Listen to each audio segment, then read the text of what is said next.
नमस्कार, आदाब। Crime petrol dial 100 के आज के एपिसोड में आप सबका स्वागत है। खूबसूरती देखने वाले की नजर में होती है, ऐसा हम कहते जरूर हैं, लेकिन अगर हम आज के विज्ञापनों को देखें तो ऐसा लगता है कि जैसे खूबसूरत ना होना कोई अपराध है। और सदियों से हमारी यही सोच रही है।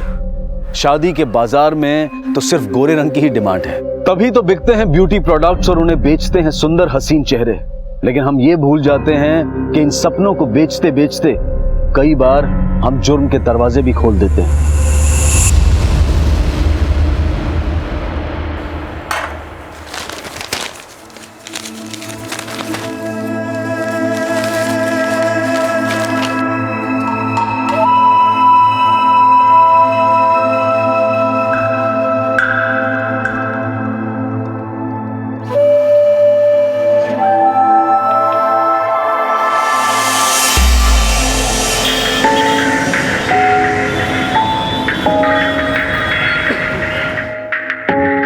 Good morning. इंटरव्यू है आज।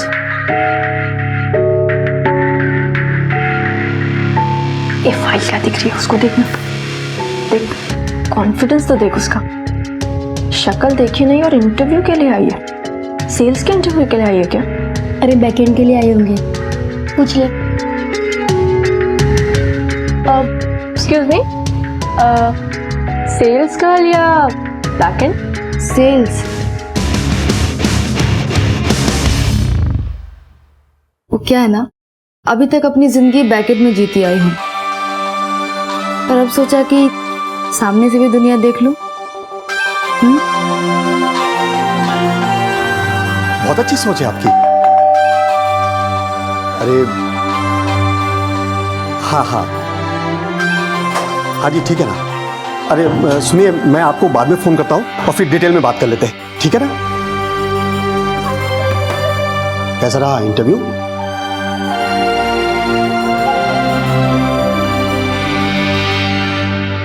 तो मेरी बात मान ले, अब ये नौकरी वोकरी का चक्कर छोड़, सीधा शादी कर ले।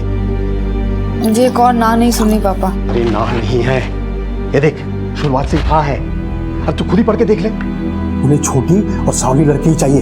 तो बेटे में ही खोट होगी ना पापा।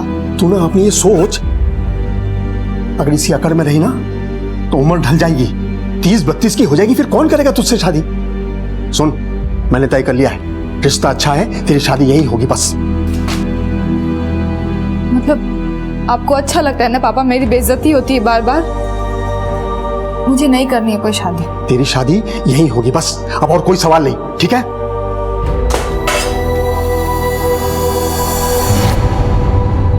बुलबुल के लिए एक रिश्ता आया था जहां उसकी हर कमी को स्वीकारा गया था।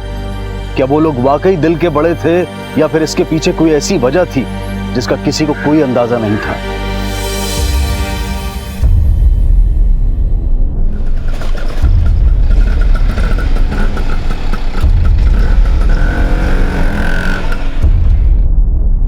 सब अरे मैडम सुनिए ना, वो बुलबुल नहीं मिल रही, रिपोर्ट लिखानी है मुझे। 2 मिनट रुकिए। नहीं मैं रुक नहीं सकती हूँ, कुछ भी क्या मैडम। अरे सर, वो बुलबुल नहीं मिल रही है। कौन बुलबुल? क्या हुआ क्या? मेरी बहू, ये फोटो उसकी।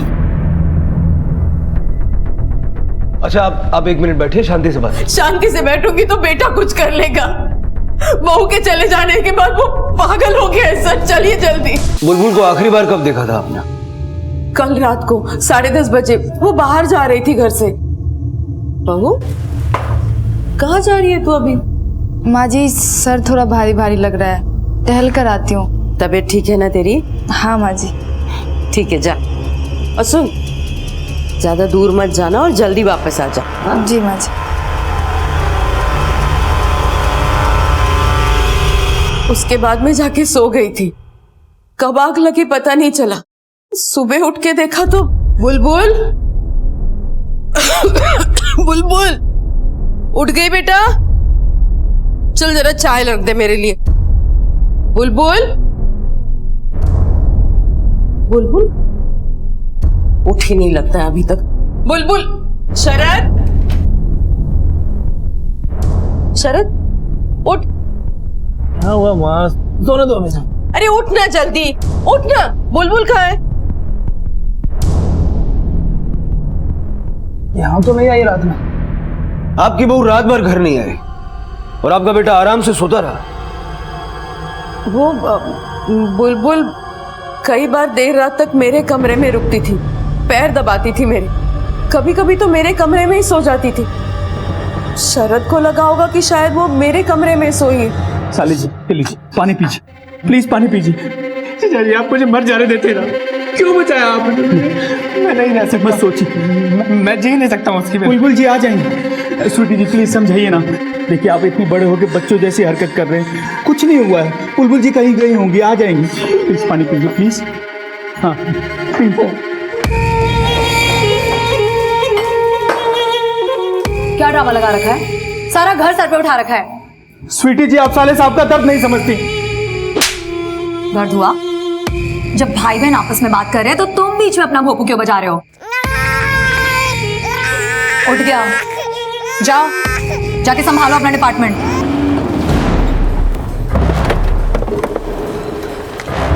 आइए। तो पागल है क्या? ये सब हरकतें करने की क्या जरूरत है? मैं ये है मेरा बेटा बुलबुल, इसी की पत्नी है सर। सर मैं आपसे हाथ जोड़कर रिक्वेस्ट करता हूँ, आप प्लीज जल्दी से जल्दी मेरी बेबी को ढूंढ दीजिए। मैं उसके बिना नहीं रह सकता हूँ सर। तुम दोनों में कोई लड़ाई हुई थी? लड़ाई नहीं सर, कभी लड़ाई नहीं हुई, वो बहुत अच्छी है। बुलबुल का कमरा दिखाइए। जी आइए। पहले कभी इस तरह से गई हो? कभी नहीं गई सर मैं उसको मायके नहीं जाने देता हूँ, वापस बुला लेता हूँ। पुलिस अंकल, मामा जी को पकड़ने आए हो?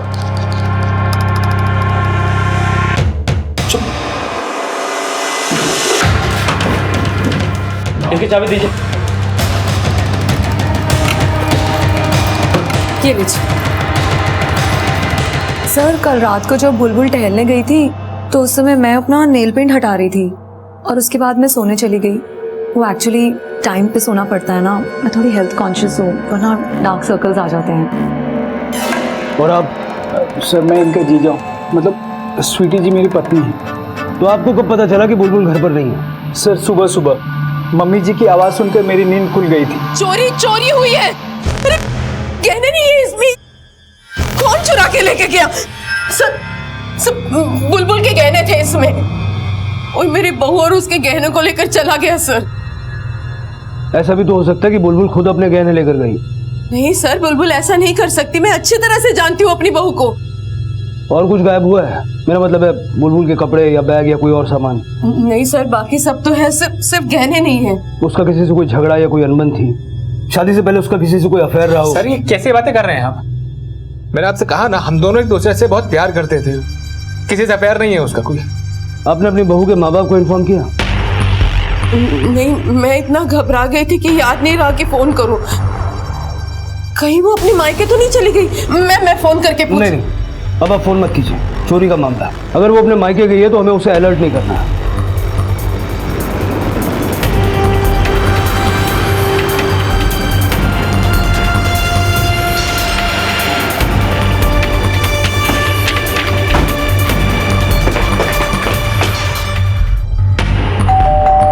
कैसी बकवास कर रहे हैं आप? हमारी बेटी गहने लेकर भाग गई है और यहाँ आई है।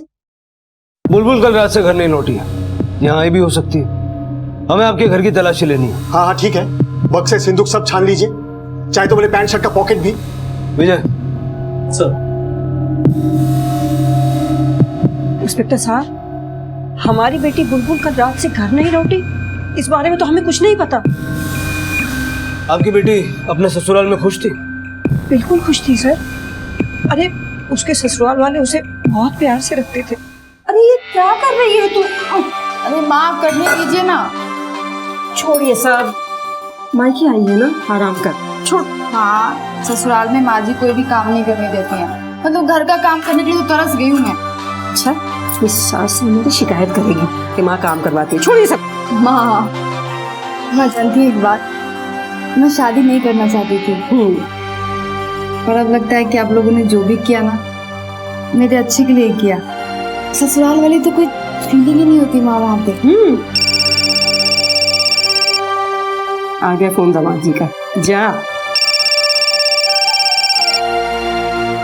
दामाद जी का फोन आता था तो मेरी बेटी का चेहरा खिल उठता था, खुश हो जाती थी वो। इंस्पेक्टर साहब, हम तो बिल्कुल उम्मीद ही छोड़ चुके थे कि कभी हम अपनी बेटी के लिए कोई अच्छा रिश्ता ढूंढ पाएंगे, लेकिन किस्मत देखिए कि उसे बहुत अच्छा रिश्ता मिला, बहुत अच्छा ससुराल मिला। ऐसी क्या वजह थी कि आपकी बेटी का रिश्ता ही नहीं हो पा रहा था? मेरी बेटी कद में थोड़ी छोटी है, उसका रंग भी सांवला है, देखने में बस ठीक ठाक है। सर, बुलबुल घर पे नहीं है और गहने भी नहीं मिले। हो गई तसल्ली? जाइए उसके ससुराल वाले से फिर से पूछताछ कीजिए कि उन्होंने तो गड़बड़ नहीं की, उन्होंने इख्तियार दिया था ऐसे सावली लड़की के लिए। किसको पता था मन में ऐसी खोट होगी? किसके मन में क्या खोट है ये तो हम पता कर लेंगे। विक्की, सीरियल देख के ना तुम लोग का दिमाग खराब हो गया। चलो सो जाओ। स्वीटी जी देखी ना, बच्चे मनमानी कर रहे हैं, मेरी सुन ही नहीं रहे। लगता है बच्चे भी तुम्हारी औकात समझ गए। स्वीटी जी, आप ना हमेशा मुझे ऐसे ही जलील करती हैं। और तुम जो मुझे रोज जलील करते हो उसका क्या?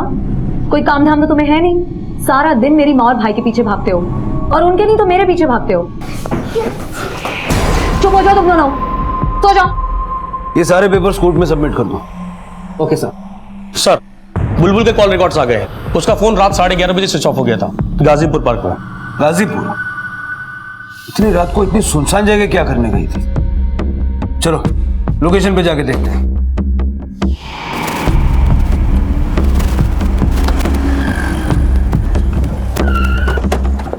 विजय, पूरा पार्क छान मारो, चारों तरफ देखो, सबसे पूछताछ करो।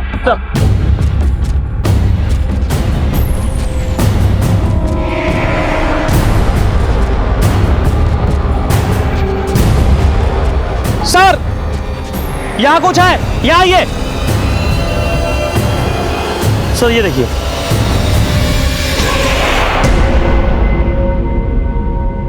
साले साहब लीजिए, थोड़ा सा खाना खा लीजिए। कब तक उदास बैठे रहेंगे?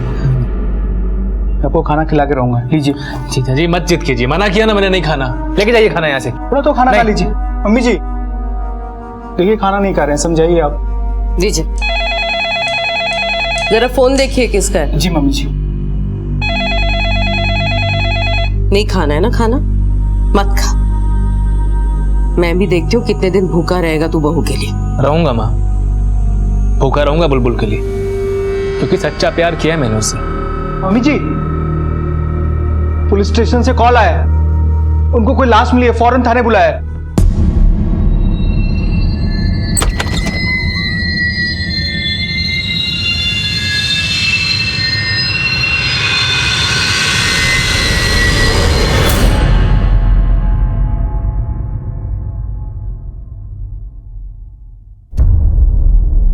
आप जानते हैं उस लड़की को? हाँ, वो हमारे घर के सामने जो पार्लर है वहां काम करती थी। सर, 1-2 बार गली में देखा है उसे, लेकिन सर मुझे ये समझ नहीं आ रहा है कि इस बात का बुलबुल से क्या कनेक्शन है। वो तो हमें अभी नहीं पता। इस लड़की की लाश हमें गाजीपुर पार्क में मिली, वहीं जहां पर बुलबुल के फोन की लास्ट लोकेशन है। उसके बाद बुलबुल का फोन स्विच ऑफ हो गया। मुझे एक बात बताइए, बुलबुल गाजीपुर क्यों गई होगी? गाजीपुर?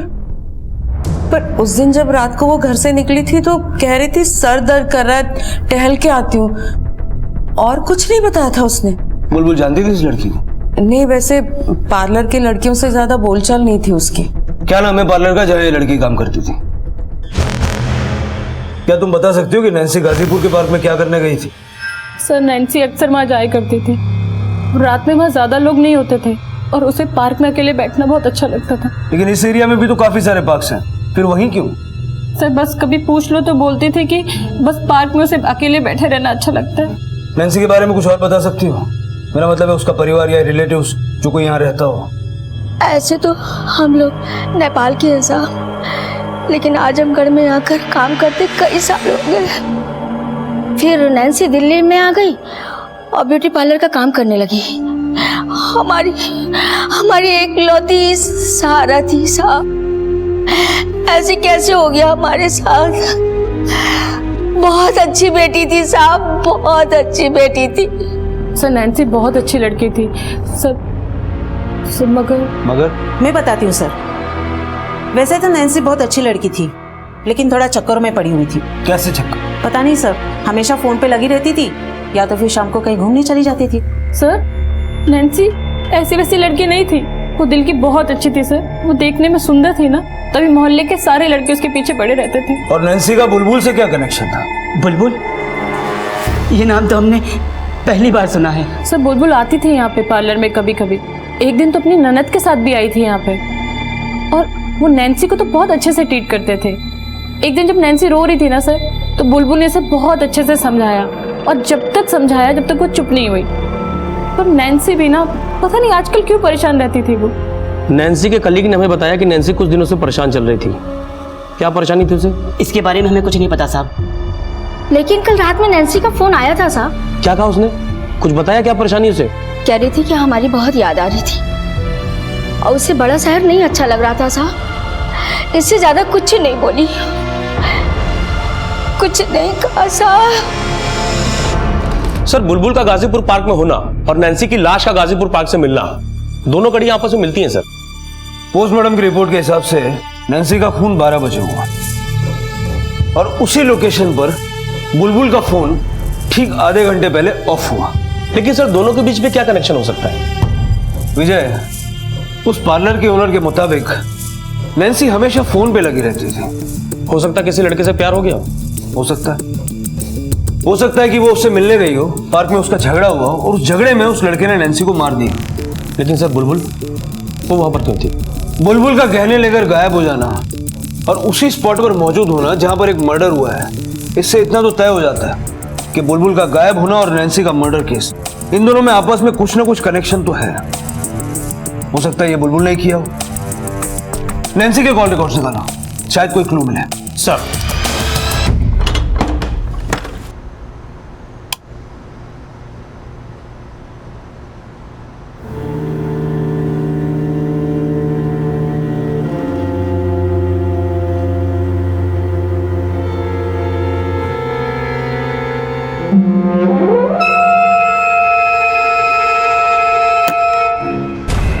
कौन है?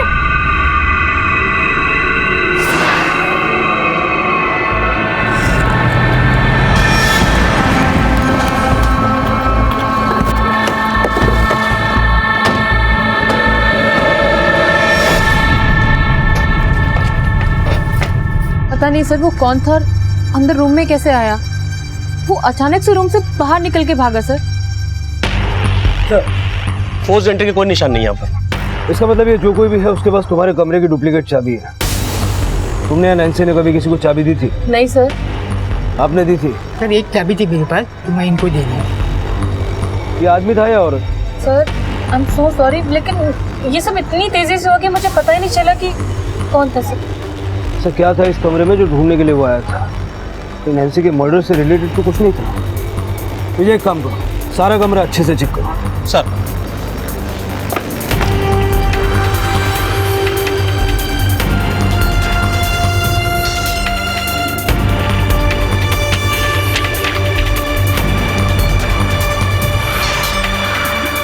सर यहाँ तो कुछ भी नहीं मिला। फिर आखिरकार वो आया था क्या करने के लिए? और ये था कौन? बुलबुल या फिर ऐसा कोई जो अब तक हमारे रडार से छूट गया?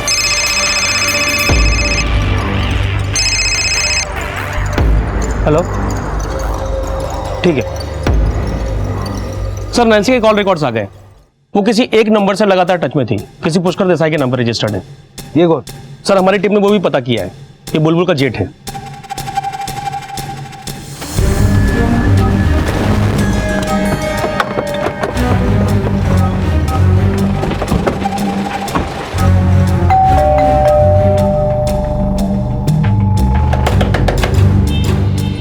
विजय पीछे देख। सर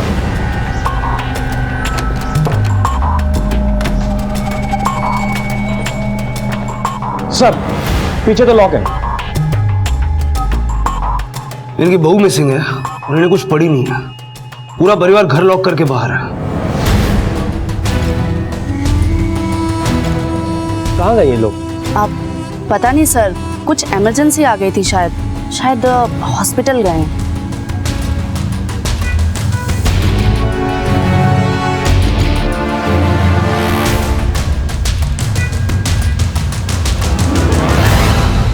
साहब वो बुलबुल के यूं गायब होने का दर्द मेरा बेटा सह नहीं पाया और उसने अपने आप को मारने की कोशिश की। मेरे माँ से बड़ी झूठी दुनिया में ढूंढने पे भी नहीं मिलेगी। सब जब तक हमें ये बात का पता चलता वो अपनी नसें काट चुका था सर। बहुत खून बह गया।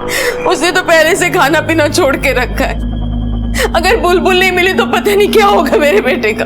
आपके बेटे के साथ हम होश में आने के बाद बात करेंगे। फिलहाल हमें आपके बड़े बेटे पुष्कर की तलाश है। पुष्कर? पर साहब उसका इस सब से क्या लेना देना? लेना देना है, बुलबुल के गायब होने से भी और उस पार्लर वाली लड़की के मर्डर से भी। वो पुष्कर हमारे साथ नहीं रहता साहब। क्यों? सर वो करीब 10 दिन पहले पुष्कर घर छोड़ के चला गया था बुलबुल की वजह से। सारे लोग सुन लो, सबके सब सुन लो कान खोल के। जब तक ये लड़की इस घर में है तब तक कोई मेरा चेहरा नहीं देखेगा। और जेठ जी, मैं तो इस घर को छोड़ के कहीं जाने वाली हूं नहीं, तो अब आप देख लीजिए आपको क्या करना है। दिखाऊंगा तो मैं तुझे अच्छे से दिखाऊंगा। किस बात को लेकर इतना नाराज था पुष्कर? सर उसे पीने की लत लग गई थी और बुलबुल ने घर पे पीने से उसे साफ मना कर दिया था। अब कहाँ रहता पुष्कर? तो वो अपने एक दोस्त के साथ विनोद नगर में। लेकिन सर वो घर पे नहीं मिलेगा आपको, सारा दिन दारू के अड्डे पे ही पड़ा रहता है। सर कहीं पुष्कर और नैन्सी के बीच में कोई चक्कर तो नहीं था? दोनों को फोन रिकॉर्ड्स मिलते हैं, कहीं ऐसा तो नहीं कि दोनों के बीच में अनबन हुई और बुलबुल बीच में फंस गई है? ऐसा हो सकता है कि उस रात नैन्सी के कमरे में बुलबुल ही हो। अब ये सब तो पुष्कर से मिलकर ही पता चलेगा।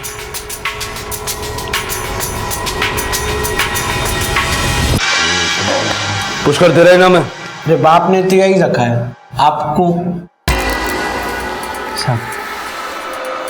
मेरे नाम से आपको क्या काम? तेरी चढ़ी हुई थोड़ी शराब उतारनी है, फिर थोड़ी गपशप करनी है नैन्सी और बुलबुल के बारे में। किसका नाम ले लिया साहब? नशा पानी हो गया, मेरे को ना वापस पीना पड़ेगा। रख। बुलबुल गायब है।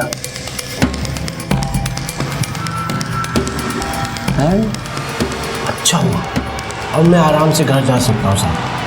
पहले तू सरकारी घर जाएगा, बाद में अपने घर जाएगा। अरे साहब साहब, अरे साहब सुनो, मैं बात सुनो तो साहब। उतर गई? बोल, बुलबुल कहाँ है? सर मैं नहीं जानता वो कहाँ है। अच्छा, और नैन्सी? उससे तो तेरी बड़ी गहरी दोस्ती थी। नैन्सी? कौन नैन्सी साहब? साहब मैं किसी नैन्सी को नहीं जानता। ये देख तेरे कॉल रिकॉर्ड्स, कितने सारे कॉल्स गए तेरे नंबर से नैन्सी को। साहब मैं नहीं जानता ये किसके कॉल, मैंने नहीं किया साहब, मैं किसी नैन्सी को नहीं जानता साहब। लगता है इसकी उतरी नहीं, थोड़ा नींबू पानी पिलाओ इसे।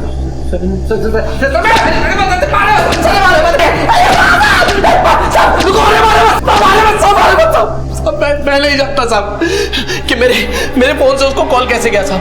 मैं नहीं जानता किसी नैन्सी को, मैंने किसी नैन्सी को कोई कॉल नहीं किया साहब। मान लेता हूँ कि ये सारे कॉल्स अपने आप गए। ये बता, बुलबुल से तेरी क्या प्रॉब्लम थी? सर वो नासूर थी, हमेशा मुझे परेशान किया करती थी। तू क्या कर रही है? तू कर क्या रही है? हिम्मत कैसे फिर बोतल चुहिया जैसी है उतनी ही रहना, वरना मसल के रख दूंगा तुझे। जेठ जी, कद में छोटी हूँ, हिम्मत में नहीं, और मैं डरने वालों में से नहीं हूँ। और अगर जहर पीना ही है ना तो एक ही दिन पी लीजिए, ये रोज रोज पीने का तमाशा क्यों? मेरे रहते हुए नहीं, सब नहीं चलेगा।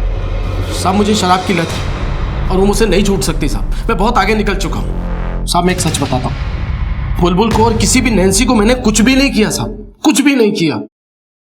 सर ये पुष्कर झूठ बोल रहा है, कॉल रिकॉर्ड कैसे गलत हो सकते हैं? बुलबुल से नफरत करने की वजह थी इसके पास। हो सकता है नैन्सी से कुछ पंगा हुआ हो और नैन्सी को ठिकाने लगाते वक्त बुलबुल वहां आ गई हो। और बुलबुल कभी गलत होते हुए देख नहीं सकती, इसलिए पुष्कर ने या तो उसे मार दिया या फिर किडनैप करके कहीं रखा है। लेकिन सर इतना तोड़ने के बाद भी पुष्कर अपनी बात पे क्यों अड़ा हुआ है? 21 अगस्त की रात को जब बुलबुल गायब हुई और नैन्सी का मर्डर हुआ, पता करो तब पुष्कर कहाँ था। अगर फोन पे इतनी बातें करते थे तो कभी ना कभी तो मिले होंगे, किसी न किसी ने तो इन्हें मिलते हुए देखा होगा। सर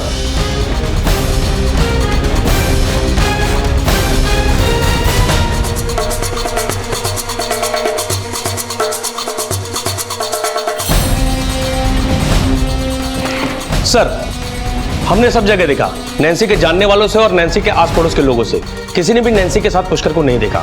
इनफैक्ट 12 अगस्त के बाद जिस दिन पुष्कर ने घर छोड़ा, उस दिन के बाद से वो अपने गली में नजर तक नहीं आया। और कुछ? हाँ सर, पार्लर की लड़कियों से मैंने पूछताछ की तो पता चला कि नैन्सी पे कोई छुप छुप के नजर रख रहा था।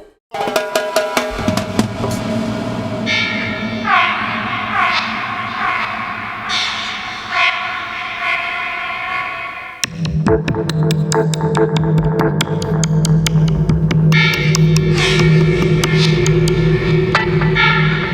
बताया उन्होंने किसको देखा था? मनीष को। मनीष? हाँ सर। हो सकता है सर मनीष नैन्सी के पीछे पड़ा हो, क्योंकि मैंने पुष्कर के कॉल रिकॉर्ड्स को बारीकी से चेक किया तो पता चला कि 12 अगस्त के बाद पुष्कर के मोबाइल से नैन्सी को एक भी कॉल नहीं हुआ है। मतलब पुष्कर के घर छोड़ने के बाद, राइट? हाँ सर, लेकिन उससे पहले पुष्कर और नैन्सी के बीच में रेगुलर बातें होती थी, लगभग रोज। लेकिन सर 9 तारीख को भी पुष्कर के मोबाइल से नैन्सी को एक भी कॉल नहीं गया है, और मैंने पता किया तो पुष्कर उस दिन घर से बाहर था। मतलब तुम बोलना चाह रहे हो कि पुष्कर के फोन से नैन्सी को ये सारे कॉल्स चोरी छुप के मनीष करता था? सर भला मैं क्यों नैन्सी जी को कॉल करूंगा? मैं तो उन्हें जानता तक नहीं। मैं तो घर से बाहर भी तभी जाता हूँ जब मुझे कुछ खरीदना होता है अपनी सासू माँ और पत्नी की मदद के लिए। भला मैं क्यों ब्यूटी पार्लर की लड़कियों को देखूंगा? सर ये ब्यूटी पार्लर की जो लड़कियां होती है ना, छिछोरी होती है, एक नंबर की छिछोरी। मेरे पति ने कुछ नहीं किया होगा, जरूर उस नैन्सी ने उन्हें फोन किया होगा। लेकिन फोन तो दोनों तरफ से हो रहे थे। हाँ तो हुआ होगा, लेकिन मैं बस इतना जानती हूँ कि मनीष ऐसा कर ही नहीं सकता। वो तो मुझ पे लट्टू है, दुनिया जान के उसे सुध कहाँ है सर। अगर पार्लर वाली लड़कियों को देखना पसंद नहीं है तो नैन्सी को छुप छुप के क्यों देखते थे? कई लोगों ने देखा है तुम्हें। मनीष सच बोलना, आई विटनेसेस हैं हमारे पास। नैन्सी के मर्डर से तुम्हारा कनेक्शन साबित करने में हमें ज्यादा वक्त नहीं लगेगा। सर मैं क्यों डरूं जब मैंने कुछ किया ही नहीं है? दामाद जी, अरे नहीं नहीं सर, कैसी बात कर रहे हैं आप? वो तो किसी लड़की की तरफ आंख उठाकर भी नहीं देख सकते। ये पार्लर वाली लड़कियों की बातों में मत आइए आप जानना क्या चाहती हैं? क्या नैन्सी बुरी लड़की थी? नहीं नहीं पुलिस अंकल, नैन्सी दीदी को कुछ मत बोलिए, उनकी वजह से मेरे को रोज गोला खाने को मिलता था। गोला कैसे बेटा? अरे पापा दिलाते थे। पापा गोला? वो उनके घर के बाजू में ना एक गोला वाला है, मस्त मजेदार गोला बनाता है, लाल कलर का रहता है, वो इतना अच्छा रहता है। आप भी चलो, आपको भी खिलाऊंगा। हाँ सर मैं मानता हूँ कि मैं नैन्सी जी को ताड़ता था, वो मुझे खूबसूरत लगी थी, पर मैंने उनके साथ कोई बात नहीं की। माँ की कसम, मेरे लिए तो मेरी पत्नी ही सब कुछ है। और बुलबुल? बुलबुल से तुम्हारा रिश्ता कैसा था? उससे कभी कोई लड़ाई झगड़ा या अनबन? नहीं सर, बुलबुल जी का व्यवहार तो बहुत अच्छा था, वो तो मेरे बच्चों का भी ख्याल रखती थी। 21 अगस्त को जब बुलबुल गायब हुई और नैन्सी का मर्डर हुआ, तुम कहाँ थे? 21 अगस्त शनिवार का दिन था। शनिवार का दिन मेरे लिए स्पेशल डे होता है। मतलब मैं हर शनिवार की शाम को मैं एक मस्त मालिश करवाता हूँ और शाम को फिर घर जाता हूँ इस उम्मीद में कि खूब रोमांस करूंगा अपनी पत्नी स्वीटी जी के साथ।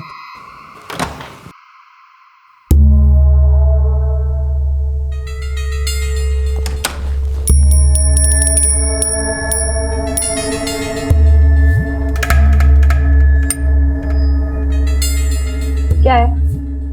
वह सैटरडे है ना? हाँ तो आज के दिन तो हमने रोमांस के लिए तय किया था। मूड नहीं है मेरा, क्या करूं? मेरा तो मूड है ना। दफा हो जाओ यहाँ से।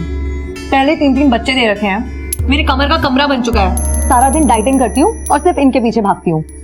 स्वीटी जी ऐसे मत बोलो ना, मैं भी तो इन बच्चों का ख्याल रखता हूँ। हाँ यही करने लायक हो तुम, इतने नालायक हो कि अब तो तुम्हें देख के मुझे कोई फीलिंग भी नहीं आती है। जाओ यहाँ से, चादर निकालो और सो जाओ नीचे जाके। सर मारना ही होता सबसे पहले मैं अपनी बीवी स्वीटी जी को मारता। मुझे बहुत तरस आती, हमेशा जलील करती है। नैन्सी जी और बुलबुल जी ने तो मेरा कुछ नहीं बिगाड़ा, भला मैं उन्हें क्यों मारूंगा? सर 21 तारीख को मनीष नाई की दुकान से सीधा अपने घर पे चला गया, रात भर उसकी लोकेशन घर पे ही थी। विजय, इस नैन्सी का इस परिवार से कुछ न कुछ तो लेना देना है।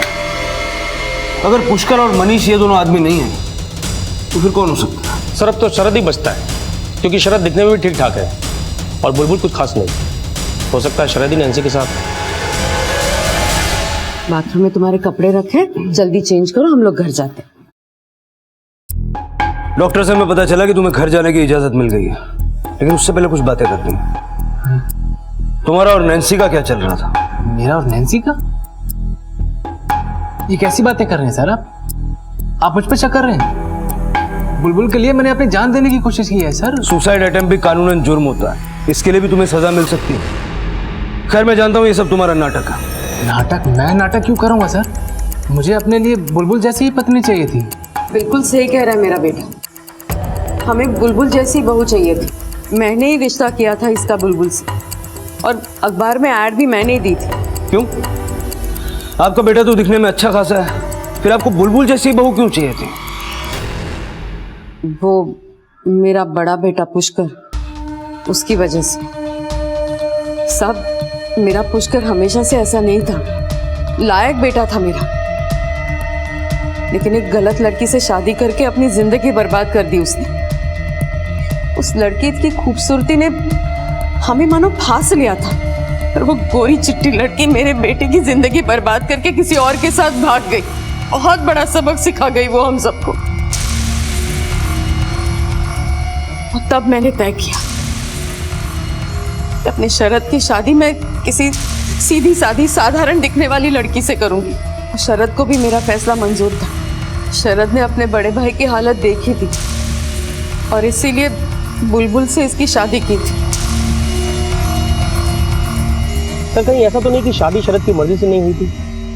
ऐसा क्यों लगता है? बड़ी नौटंकी फैमिली है सर, कोई सच नहीं बोलता। हो सकता है बुलबुल से शादी का फैसला माँ का और बेटा खुश ना हो और नैन्सी के साथ अफेयर कर बैठा, और जब बुलबुल को नैन्सी के अफेयर का पता चला तो उसने जलन के मारे नैन्सी को मार दिया और कहीं भाग गई।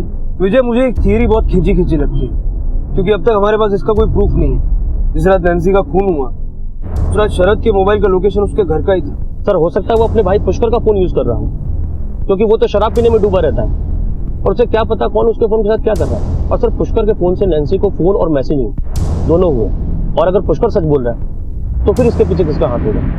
एक काम करो, मोबाइल कंपनी से दोनों फोन के बीच हुआ सारा कम्युनिकेशन निकल लो। सर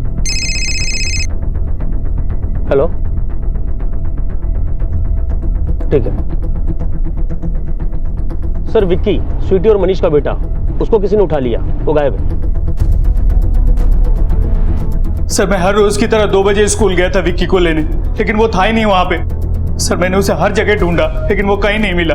टीचर से पूछा, गार्ड से पूछा, लेकिन पता नहीं वो कहाँ गुम हो गया। सर प्लीज उसे ढूंढ लीजिए सर, प्लीज। सर स्कूल से सीसीटीवी फुटेज आ गया।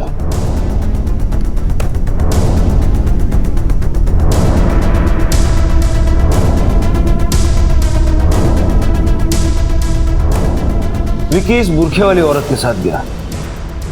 मुझे लगता है इस बुरखे वाली औरत को विकी जानता हो, तभी उसके साथ गया। कहीं ये बुरखे वाली औरत बुलबुल तो नहीं है? विजय, हमने जितना बुलबुल के बारे में सुना है, मुझे नहीं लगता कि ये बुलबुल होगी। अब तक इस केस में पुलिस को बुलबुल एक विक्टिम लग रही थी, लेकिन विकी के अपहरण के बाद पुलिस को लगने लगा था कि कहीं इन अपराधों के पीछे बुलबुल तो नहीं। दूसरी तरफ शक के दायरे में बुलबुल का पति शरद भी था। वैसे परिवार का हर सदस्य शक के दायरे में था, लेकिन बड़ा सवाल यह था कि बुलबुल थी कहां।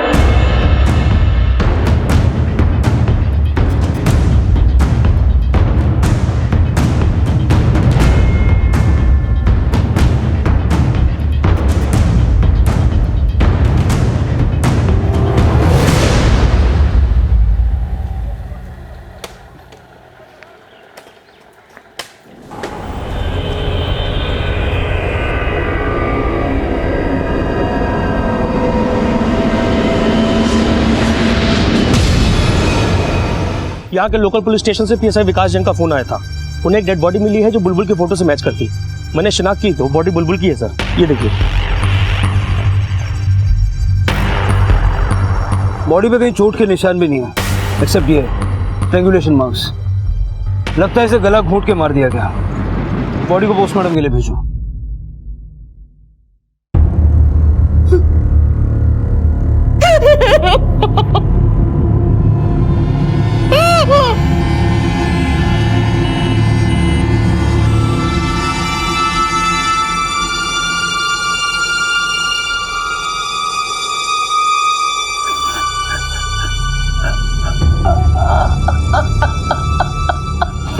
सर बुलबुल की पोस्टमार्टम रिपोर्ट। मौत लगभग उसी वक्त हुई थी जब नैन्सी की मौत हुई थी, रात 12 बजे, और मौत गला घोटने से ही हुई है सर। विकी का किडनैपिंग करने वाली एक बुरखे वाली औरत है, हो सकता है वही खूनी हो। इन तीनों क्राइम्स का कोई ना कोई सिरा जाकर के बुलबुल के परिवार से जुड़ रहा है। सर ये देखिए, सेक्सुअल असॉल्ट के लिए इन्वेस्टिगेट करते समय क्या सामने आया।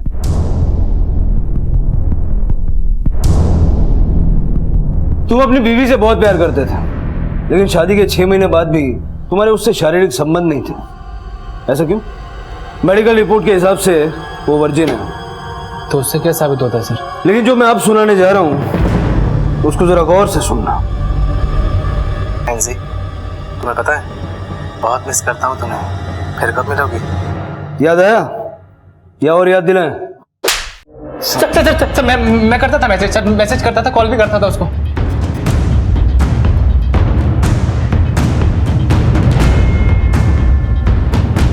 मैंने नैन्सी को देखा सर, अच्छी लगने लगी मुझे। मैं बात करना चाहता था उससे, उसको पटाना चाहता था सर। मैं गहने तूने चुराए थे? नहीं सर, गहने मैंने नहीं चुराए सर। मैं अपने घर के गहने क्यों चुराऊंगा? नैन्सी को देने के लिए? नहीं सर, हमारे घर के हालात इतने भी खराब नहीं थे सर कि अपनी बीवी के गहने चुराऊंगा। 21 अगस्त की रात को क्या हुआ था? मैंने नैन्सी का पीछा किया, उससे बात करना चाहता था मैं। मुझे पता था सर कि वो गाजीपुर के पार्क में जाके बैठती है, मैं भी वहीं गया। लेकिन सर मुझे पता नहीं चला कि कब बुलबुल मेरा पीछा करते करते वहां पहुंच गई। नैन्सी से मिलने आए थे ना? तुम्हें क्या करना है? ऐसा क्या देखते हो आप उसमें जो आपको मुझ में नहीं दिखता है? नैन्सी को देखकर, उससे मिलकर जो होता है ना, मुझे तुझे देखकर कभी हो नहीं सकता है। पत्नी हूँ आपकी, ऐसा कैसे नहीं होता है कुछ भी? सर मैंने बुलबुल को धक्का दिया और घर चला गया। मैंने पलट कर नहीं देखा सर कि बुलबुल मेरे पीछे आ रही है कि नहीं आ रही है। मैं घर गया, सो गया। सुबह उठ के देखा तो बुलबुल थी नहीं, और इतने में पता लगा कि नैन्सी का खून हो गया। मुझे लगा कहीं बुलबुल ने तो नैन्सी को नहीं मार दिया, इसलिए सर मैंने ये अपने आप को जान से मारने का और ये भूखा रहने का नाटक शुरू किया सर।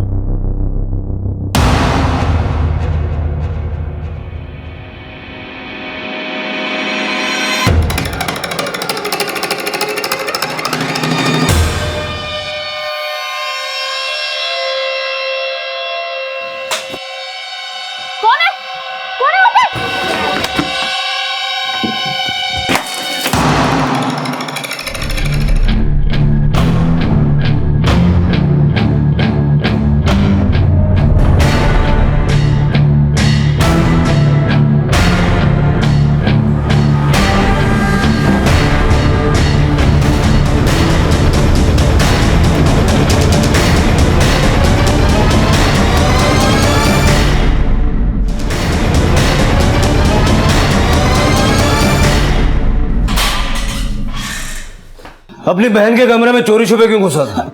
कुछ नहीं सर, वो मैंने कुछ किताबें नैन्सी को दी थी। किताबें ढूंढने के लिए रात को चोरी से उसके कमरे में घुसा था? तेरी सारी डिटेल्स हैं हमारे पास। 21 तारीख को जब नैन्सी का मर्डर हुआ तू भी वहीं था। ये तेरे कॉल डिटेल्स सब सच बोल चुके हैं। तू भी सच बोल दे वरना। बताता हूँ। उसके पास वो गहने थे जो शरद ने उसको दिए थे। बुलबुल के गहने? हाँ वही। हाँ सर, मैंने ही बुलबुल के गहने चुराए थे और नैन्सी को दिए थे। तो पहले झूठ क्यों बोला? अपने आप को बचाना चाह रहा था सर। लेकिन शरद बुलबुल के गहने नैन्सी को क्यों देगा? साहब, वो मैंने ही नैन्सी को इस रास्ते पर डाला कि आदमी को कोल्लू बना के पैसे ऐड। खूबसूरत थी वो, मुझे लगा कि शरद को उल्लू बना के वो सारे गहने ले लेगी। उस रात मैं वो गहने ही लेने गया था उससे। गहने दे चल। पर जब मैंने उससे गहने मांगे तो उसने मुझे गहने देने से मना कर दिया। कहने लगी बुलबुल अच्छी लड़की है, उसको धोखा नहीं सकती, इसलिए उसने शरद से गहने नहीं लिए। मुझे लगा झूठ बोल रही है। मैंने उसके बैग में भी चेक किया और उसके बैग में गहने नहीं थे।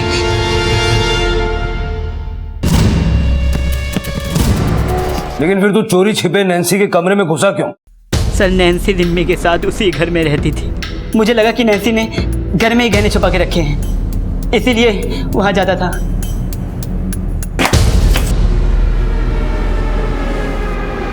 हाँ सर, बुलबुल के गहने लेकर तो गया था मैं पार्क में, पर नैन्सी ने लिए नहीं। तो वो गहने हैं कहाँ?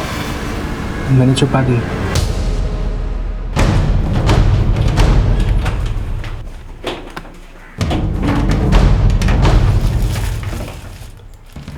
तूने बुलबुल को क्यों मारा? नैन्सी को मारते हुए उसने देख लिया था क्या? साहब, मैं सच बोल रहा हूँ, मैंने बुलबुल को नहीं मारा। जब मैं वहां पहुंचा तो बुलबुल थी ही नहीं। सीधा सीधा बोल, तूने बुलबुल को क्यों मारा? साहब, मैं सच बोल रहा हूँ, मैंने बुलबुल को नहीं मारा। नैन्सी को मार के वहां से भाग गया। मैंने बुलबुल को नहीं मारा था सर, नहीं सर, नहीं मारा सर, नहीं मारा मैंने बुलबुल को सर, कसम से कह रहा हूं मैंने बुलबुल को नहीं मारा सर, मैं उस रात घर लौट आया था, नहीं मारा सर मैंने बुलबुल को। सर सराय रोहिला स्टेशन से विक्की की एक लीड मिली है। वहाँ आजाद रोड पर उसे एक बुर्के वाली औरत के साथ देखा गया है और लोकल पुलिस तलाश कर रही है।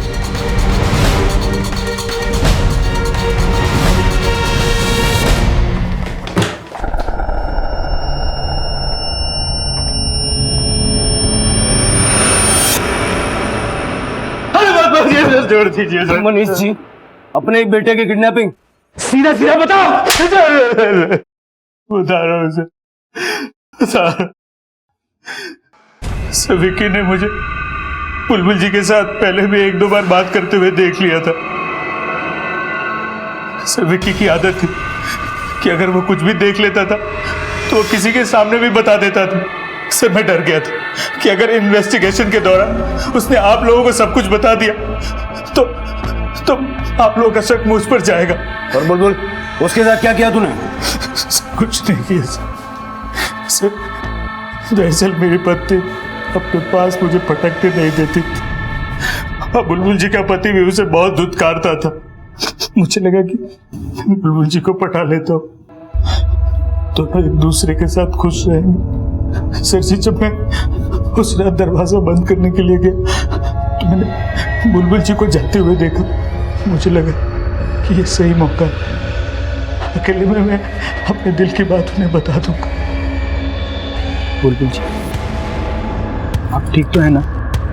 हाँ मैं ठीक हूँ। मुझे आपकी बहुत चिंता हो रही है। देखिए मनीष जी, मैं ठीक हूँ और अभी किसी से कोई बात नहीं करना चाहती। आपका दर्द समझ सकता हूँ, मैं भी कुछ ऐसा ही दर्द बर्दाश्त कर रहा हूँ। मनीष जी, आप मेरे नंदोई हैं, इसलिए आपने हाथ नहीं उठाया। अगर दोबारा ऐसी हरकत की ना, मुझसे बुरा कोई नहीं होगा, याद रखिएगा आप। मेरी बीवी तो हमेशा मेरी बेइज्जती करती थी, फिर उस रात जब बुलबुल जी ने मेरी बेइज्जती की तो मेरे तन बदन में आग लग गई थी। मुझे कुछ समझ में नहीं आ रहा था कि मैं क्या करूं। फिर झट से मैंने उसकी लाश अपनी गाड़ी में डालकर मधु विहार ले गया, वहीं एक नाले में उसकी लाश को फेंक दिया। तुम पर अपने बेटे की किडनैपिंग और बुलबुल की हत्या का चार्ज लगेगा। सैटरडे की मालिश अब जेल में करवाना।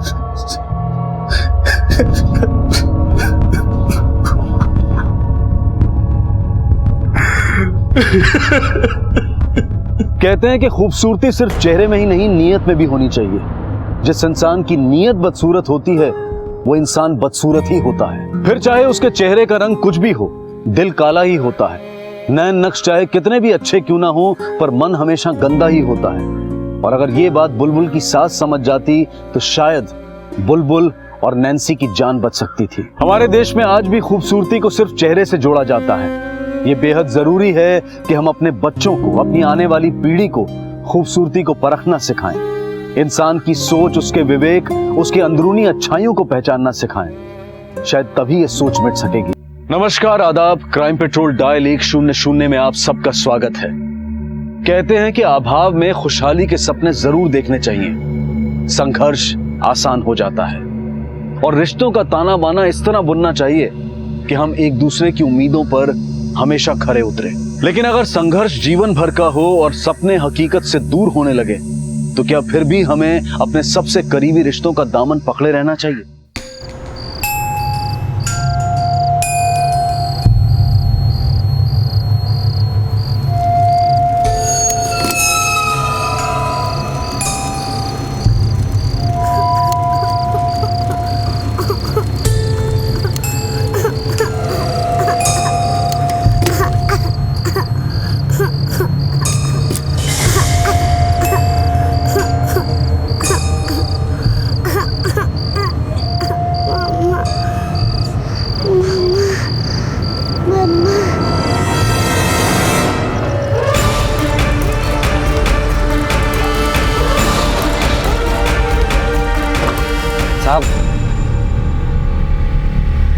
Pardon.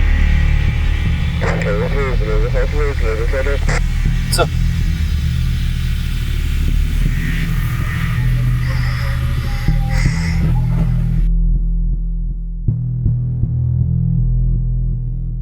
बेटा चोट लगी आपको?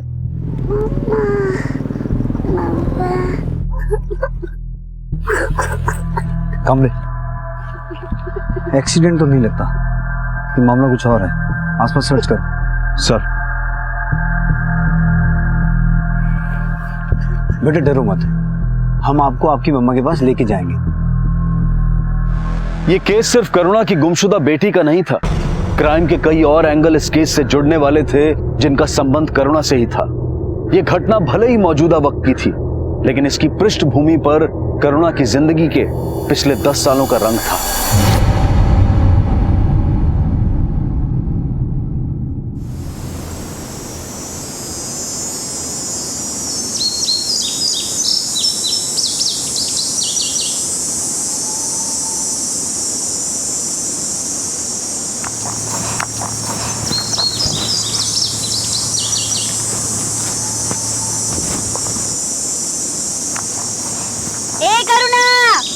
करुणा 2 मिनट में आई माँ।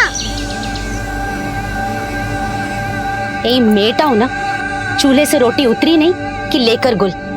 यहाँ खाने के लाले पड़े हुए हैं, लेकिन पता नहीं किस जानवर का पेट भरने के लिए गई है।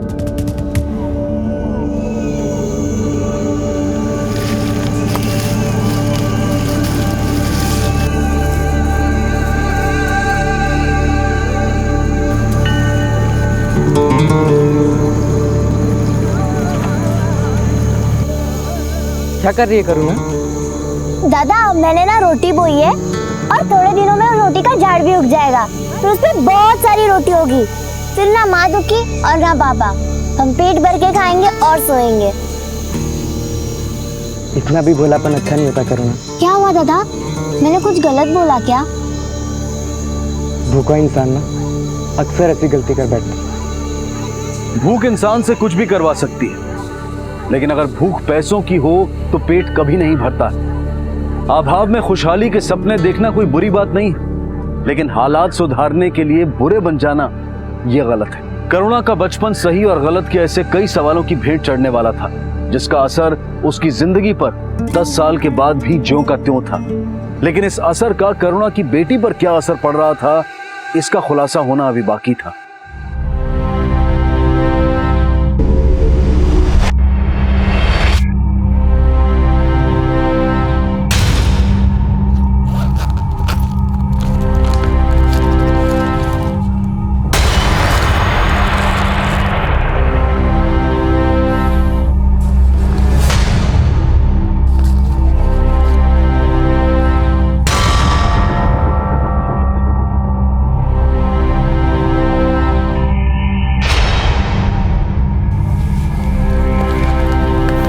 बेटा, आपका नाम पारुल है?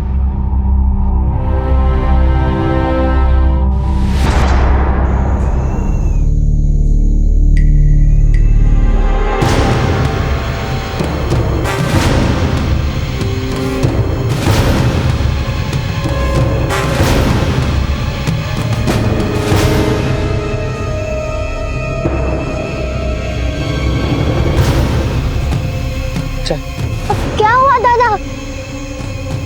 दादा क्या हुआ? अरे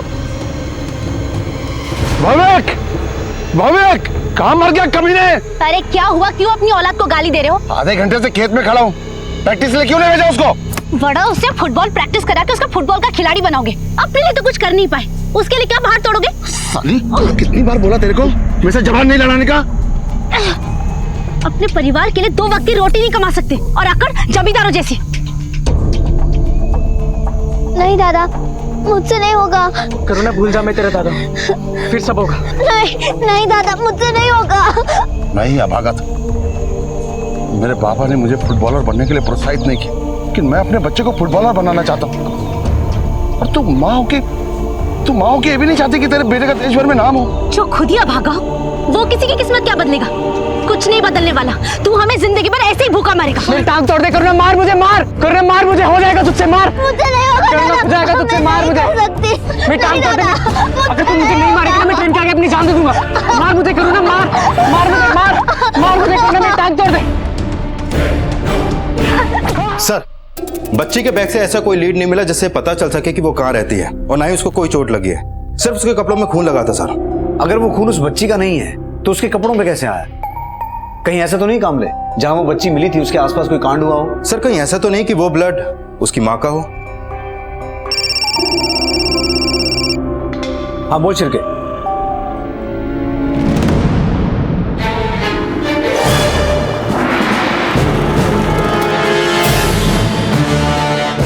आई सर।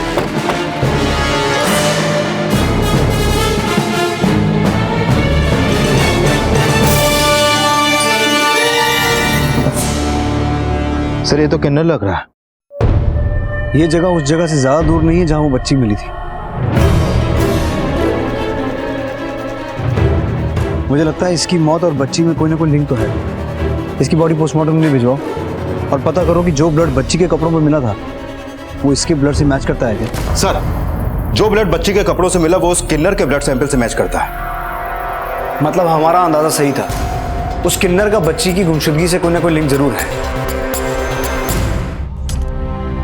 बेटा आपने इसको देखा है, पहचानते हो आप इसे?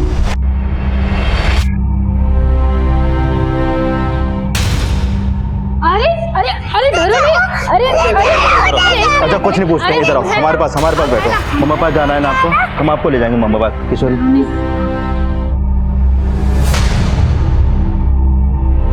सर वो बच्ची किन्नर का फोटो देखकर बहुत डर गई थी, उससे तो लगता है कि वो उसे पहचानती है। सर कहीं ऐसा तो नहीं कि वो किन्नर उस बच्ची को किडनैप करके कहीं भाग रहा हो?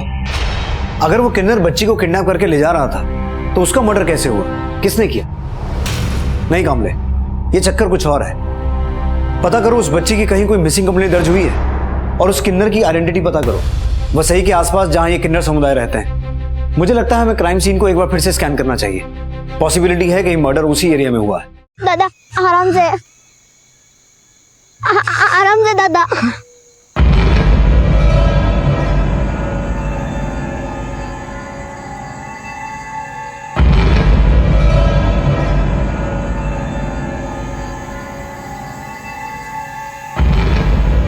बाबा वो गाड़ी स्कूटर वाले ने दादा को टक्कर मारी और चोट लग गई।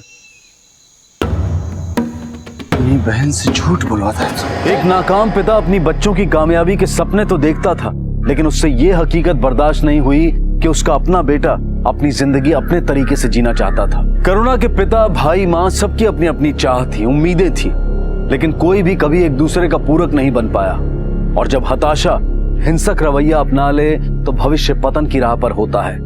करुणा के पिता को घरेलू हिंसा के जुर्म में जेल जाना पड़ा। यह घटना करुणा और उसके परिवार के बिखरने की शुरुआत थी, और इस घटना के 10 साल बाद हालात ऐसे थे कि इस परिवार का हर सदस्य एक दूसरे के लिए लापता हो चुका था।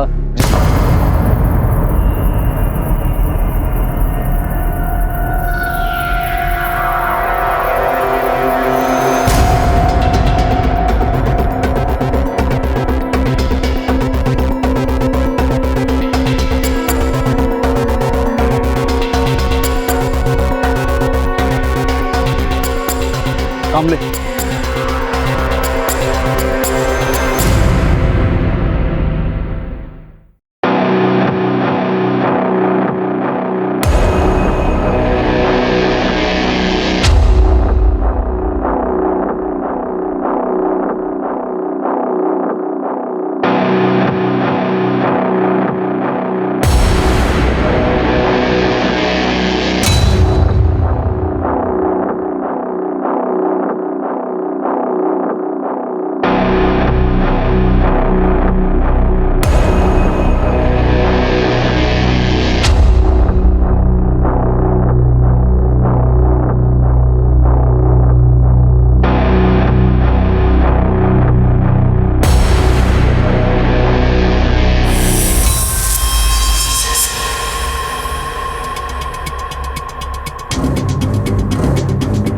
लगता है उस किन्नर को ही मारा गया होगा।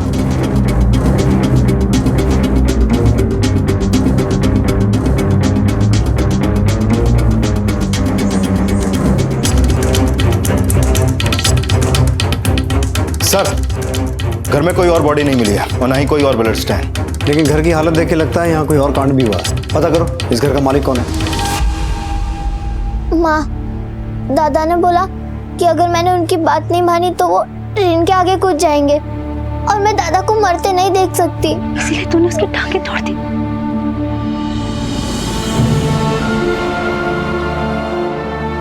तूने उसकी टांगों के साथ साथ हमारी किस्मत भी फोड़ दी।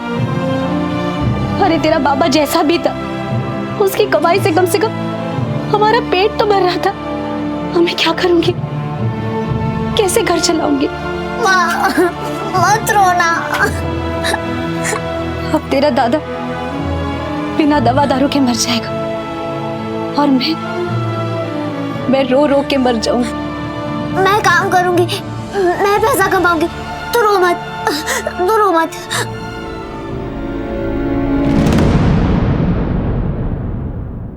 सर, ना तो मैं इस किन्नर को जानता हूं ना इस बच्ची को, फिर इस बच्ची की मां को मैं कैसे जानूंगा? मेरा घर पिछले 5 साल से बंद है, मुझे नहीं पता वहां कौन आया और क्यों, क्योंकि सर मैं तो अंधेरी में रहता हूं। प्रताप जी, हमसे कुछ छुपा तो नहीं रहे ना? सर, मैं आपसे कुछ नहीं छुपा रहा हूं। ठीक है, आप जा सकते हैं। इसका बयान क्रॉस वेरीफाई करो, हो सकता है ये उस किन्नर, बच्ची और बच्ची की मां करुणा सबको जानता। सर,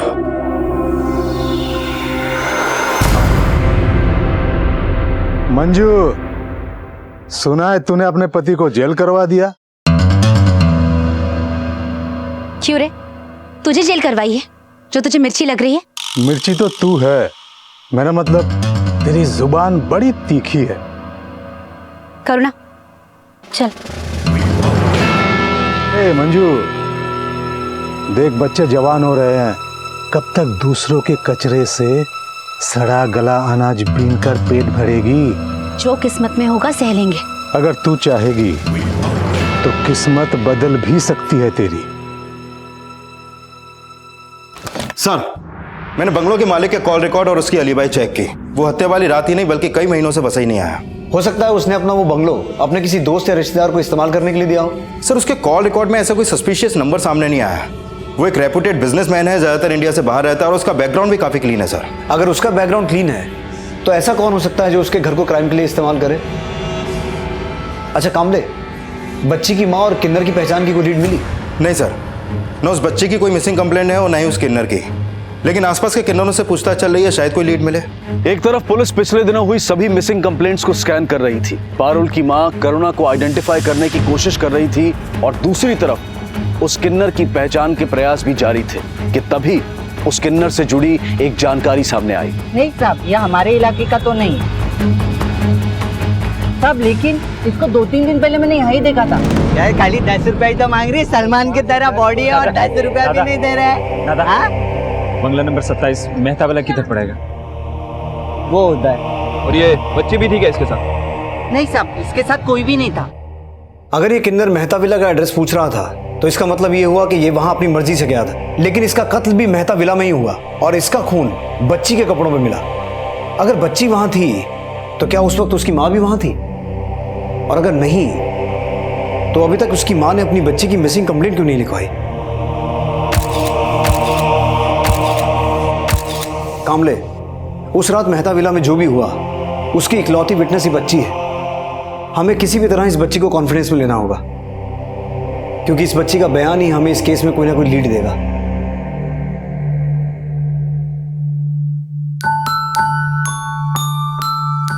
बेटा, खाना खा लो। अच्छा चलो दूध पी लो। चलो। अरे वाह, आप तो बहुत अच्छा ड्राइंग बनाती हो। सॉरी, मैंने आपको डिस्टर्ब कर दिया ना। वैसे मैं आपके लिए ये लाया था, पसंद है ना आपको? और ये क्या, खाना नहीं खाया अभी तक? तो लगता है आपके पेट में चूहे नहीं कूदते हैं। ये रहा चूहा, ये कूदा, ये देखो ये गया, अरे अरे अरे ये कूदा, अरे ये कूदा, अरे अरे अब किधर गया? देखो देखो देखो।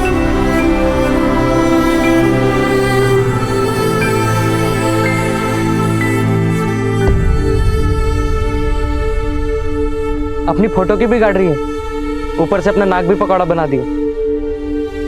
ऐसे क्यों देख रही है? दादा मैं आपसे नाराज हूँ। क्यों? आपको मुझसे अपनी टांग नहीं तुड़वानी चाहिए थी। करुणा, बाबा ने मुझे इतना दौड़ाते थे मेरे पेट में दर्द हो जाता था। और तुझे पता है ये जो फुटबॉलर लोग होते हैं ना, इनको कितना अच्छा अच्छा खाने को मिलता है, दूध, दही, मक्खन, घी। और बाबा मुझे पता क्या खिलाते थे? मूढ़ी। और वैसे भी ना मुझे ना फुटबॉलर बनना ही नहीं। तो फिर दादा आप क्या बनोगे? Film star. अरे वाह दादा, सच? हाँ। अच्छा मैं तुझे फिल्म स्टार की तरह डांस करके दिखाऊं? हाँ। ये देख।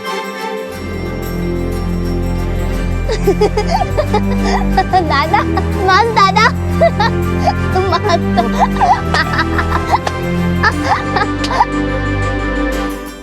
वाह, हालात मैयत बनाने वाले और तुम दोनों यहाँ नाच रहे हो। ये ले, ये ट्यूबवेल वाले अंकल को देकर आ, 500 रुपए देंगे, लेकर आना। 500 रुपए? इसके कोई 20-25 रुपए नहीं देगा। तू चुप कर, तुझे क्या पता मेहनत की कीमत क्या होती है? तू बस इधर उधर नाचते रहे। और तू खड़े खड़े मुंह क्या देख रही है? जा जाकर पैसे लेकर आ, पैसे लाएगी फिर खाना बनेगा।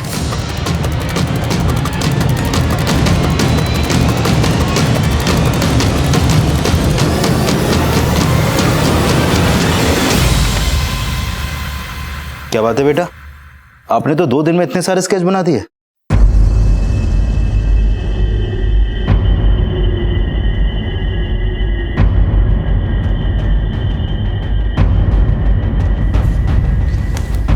बेटा ये बीच पे तुम लोग गए थे?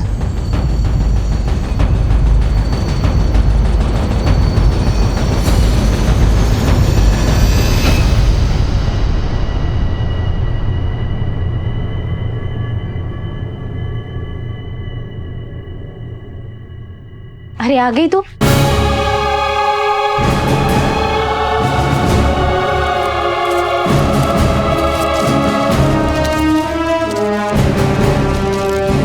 अगली बार बोलना 600 लगेंगे। और सुन, जा आटा सान ले, मैं सब्जी और तेल लेकर आती हूँ।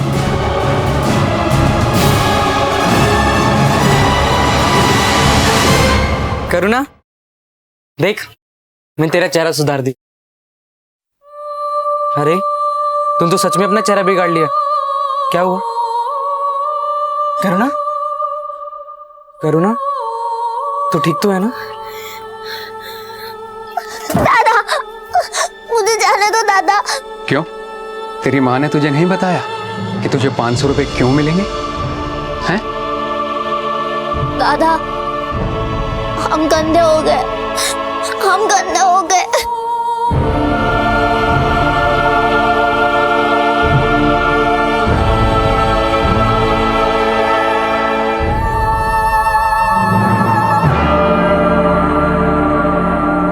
माँ तो अपना पेट काट कर भी बच्चों का पेट भरने वाली होती है, तो फिर भूख इतनी सस्ती कैसे हो सकती है कि ममता ही बिक जाए? अपने बच्चों के लिए बड़े से बड़ा बलिदान देने वाली माँ अगर अपने ही बच्चों की बलि चढ़ाने पर उतारू हो जाए तो मजबूरी की कोई भी वजह माँ और ममता के कद से बड़ी नहीं हो सकती। सर पारुल से पूछताछ का कोई फायदा नहीं हुआ, लेकिन सर ये स्केचेस पारुल ने बनाया है। ये देखिए सर, ये स्केच उसने अपनी माँ को याद करते हुए बनाया है। और ये देखिए ये स्केच बीच का। सर मुंबई में पारुल से रिलेटेड कोई भी मिसिंग कंप्लेंट दर्ज नहीं है। सर हो सकता है माँ बेटी बाहर गांव से मुंबई घूमने आए हों और किसी बीच पर गए हों। AAZ चाट कॉर्नर। कामले, मुंबई में जितने भी बीचेस हैं वहां पूछताछ करो, शायद कोई लीड मिले।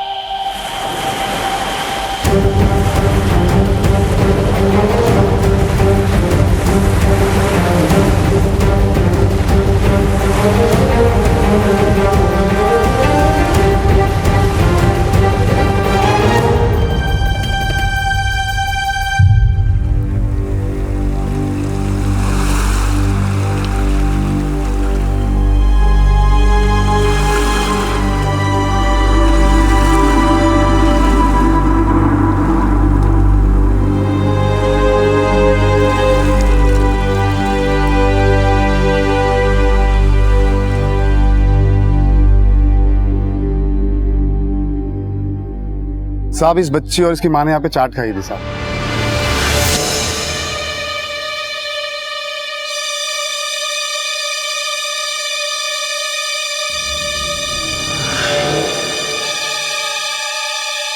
ऊपर वाला तुझे और तेरी बेटी को सलामत रखे।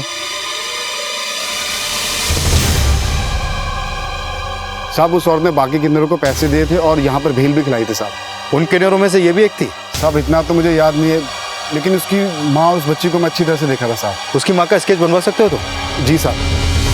सर, करुणा और उसकी बेटी के साथ कुछ किन्नर भी बीच पे देखे गए थे, लेकिन उस किन्नर का फोटो आइडेंटिफाई नहीं हुआ जिसका मर्डर मेहता विला में हुआ था।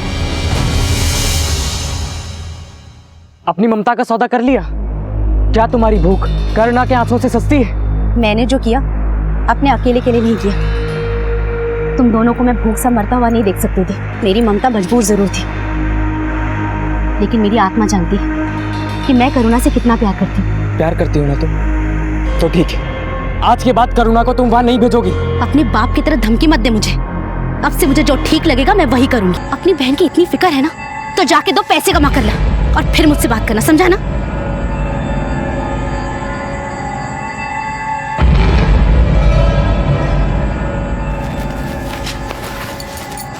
क्यों रे, तूने तो कहा था कि तू मेरी हर बात मानेगी, फिर अपने दादा के सामने अपना दुखड़ा क्यों रोया?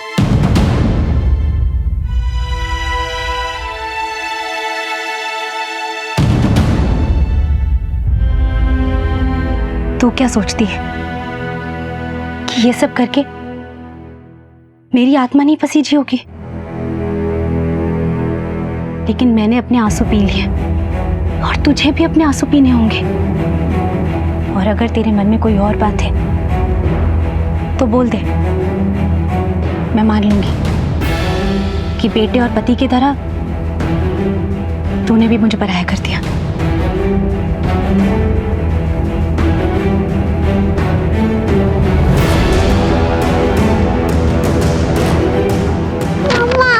मुझे मम्मा के पास जाना है। मुझे मम्मा के पास जाना। इधर आओ, इधर आओ। तुम और तुम्हारी मम्मा बीच के अलावा और कहाँ जाते थे? मुझे मम्मा के पास जाना। मुझे मम्मा के पास जाना। मुझे मम्मा के पास जाना।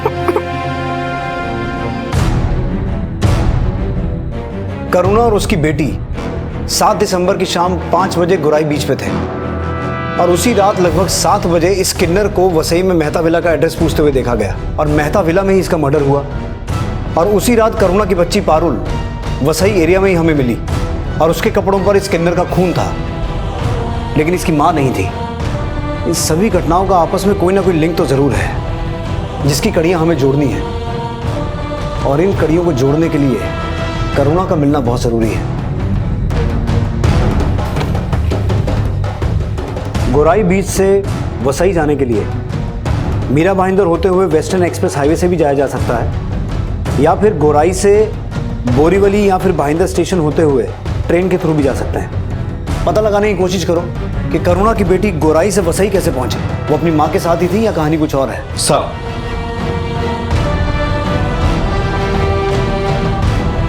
करुणा का स्केच सामने आने के बाद पुलिस करुणा की बेटी पारुल के वसई के मेहता विला पहुंचने की कड़ियां जोड़ रही थी, और जो समीकरण सामने आने वाले थे वो करुणा और उसके परिवार का वो दुखद अंजाम थे जिसकी नींव 10 साल पहले ही रखती गई थी।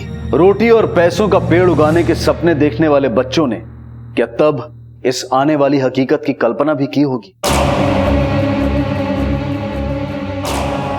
अपने बाप की तरह धमकी मत दे मुझे। अब से मुझे जो ठीक लगेगा मैं वही करूंगी, और तुझे भी अपने आंसू पीने होंगे। और अगर तेरे मन में कोई और बात है तो बोल दे, मैं मान लूंगी कि बेटे और पति की तरह तूने भी मुझे पराया कर दिया। जाने का टाइम हो गया बेटी, जा।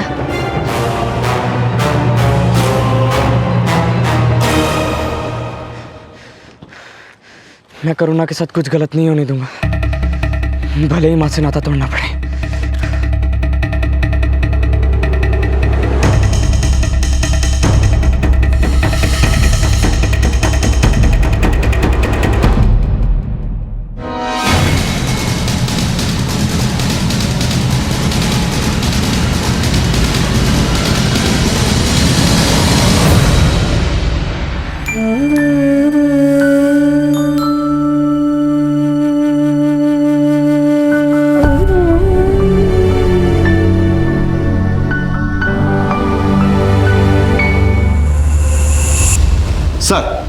7 दिसंबर की शाम करुणा और उसकी बेटी भाईंदर रेलवे स्टेशन के सीसीटीवी फुटेज में कैप्चर हुए हैं।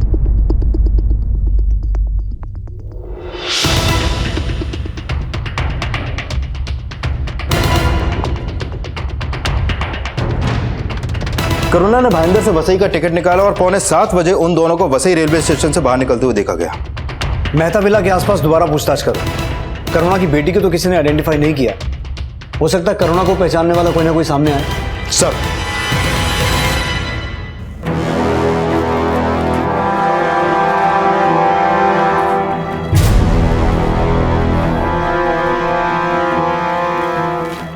$600 है ना?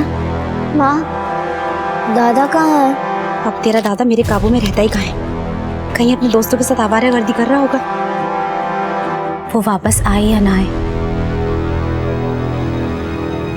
लेकिन करुणा, तू तो मुझे छोड़कर नहीं जाएगी ना? ऐसा मत बोल माँ। और ये क्या, तुझे तो बुखार है।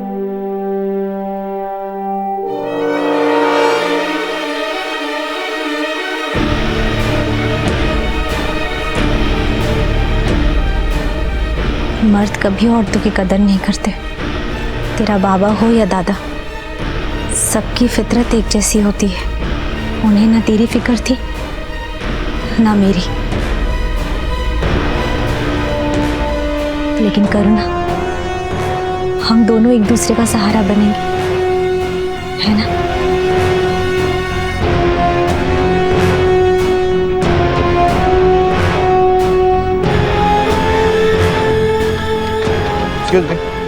इसको देखा तुमने? हाँ साहब, मैंने इस औरत को देखा है।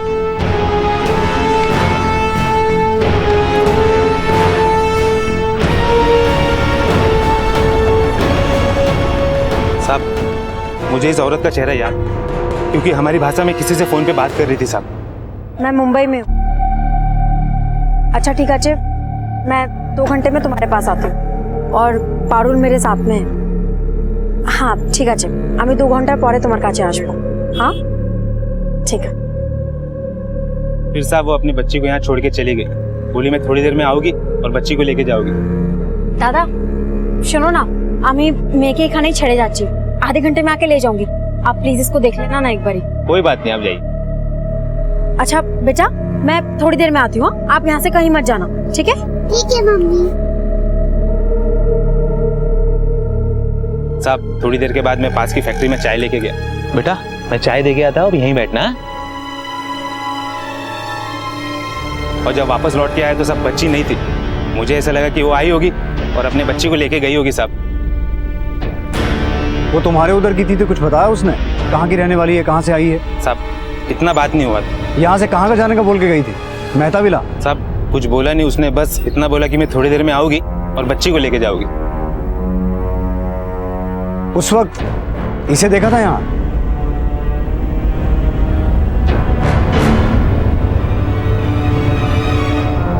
अरे कमाल है। उस चाय वाले ने बताया था कि वो किन्नर उससे यहीं कहीं टकराया था। और सर यही रास्ता मेहता विला की तरफ जाता है। और चाय वाले के मुताबिक करुणा के यहाँ पहुंचने के काफी टाइम बाद किन्नर यहाँ पर आया, यानी कि करुणा ने ही उस किन्नर को मेहता विला बुलाया। सर कहीं ऐसा तो नहीं कि किन्नर का मर्डर करके करुणा भाग गई हो? लेकिन वो अपनी बच्ची को छोड़ के क्यों भागी? सर हुआ यह होगा कि बच्ची अपनी माँ को ढूंढते ढूंढते मेहता विला पहुंची और तब तक किन्नर के पेट में चाकू घोंपा जा चुका था। इस घर के मालिक का कहना था कि ये घर सालों से बंद था, कोई यहाँ जबरदस्ती ताला तोड़ के आया। लेकिन अगर करुणा यहाँ पहले आई थी तो उस अकेली औरत ने ताला कैसे तोड़ा होगा? यानी कि सर आप कहना चाहते हैं कि करुणा और उस किन्नर के अलावा कोई तीसरा भी था यहाँ पर? कोई तीसरा ही नहीं, चौथा भी हो सकता है। पर जानने वाली बात यह है कि वो किन्नर ही थे या फिर कोई और था? सर वो किन्नर हो सकता है, क्योंकि गुराई बीच पे करुणा के साथ किन्नरों को देखा गया था। कामले अगर वो किन्नर थे तो भी करुणा का यहाँ आना और उस किन्नर की हत्या का मामला कुछ क्लियर नहीं होता। और अगर वो कोई मर्द थे तो भी किन्नर की हत्या के बाद करुणा का अचानक गायब हो जाना, ये कहानी कुछ क्लियर नहीं होती। इस केस की कोई भी थ्योरी बनाने से पहले हमें करुणा के चरित्र को समझना होगा और इसकी कोई ना कोई लीड हमें उसकी बच्ची पारुल से ही मिल सकती है। उस चाय वाले ने कहा था कि उसने करुणा को फोन पे बांग्ला में बात करते हुए सुना था। अगर बच्ची से बांग्ला में बात की जाए तो शायद उसका कोई ना कोई बयान सामने आए।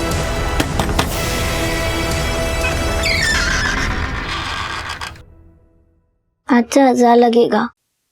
ठीक है।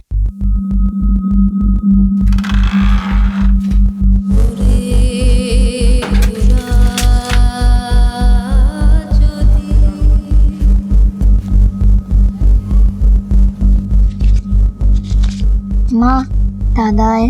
नहीं।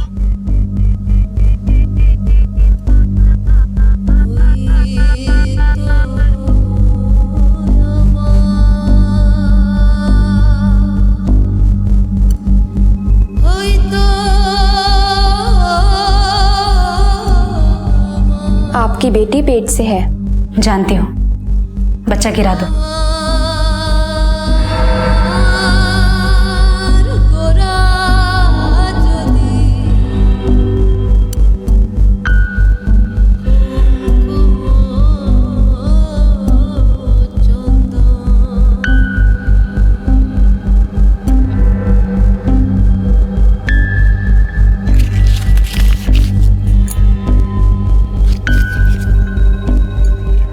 बेटा, आज कपड़े ना बहुत ज्यादा हो गए। मेरी कमर में बहुत दर्द है, उठा बैठा भी नहीं जा रहा है। तू धो देगी कपड़े? लेकिन करुणा जो कर रही थी उसे बलिदान नहीं, अंधकार कहा जा सकता था, जिसमें उसका वर्तमान ही नहीं भविष्य भी डूब रहा था। 10 साल बाद क्या करुणा अपनी उसी तकदीर का बोझ उठा रही थी या फिर अपनी कोई और तकदीर लिखने जा रही थी?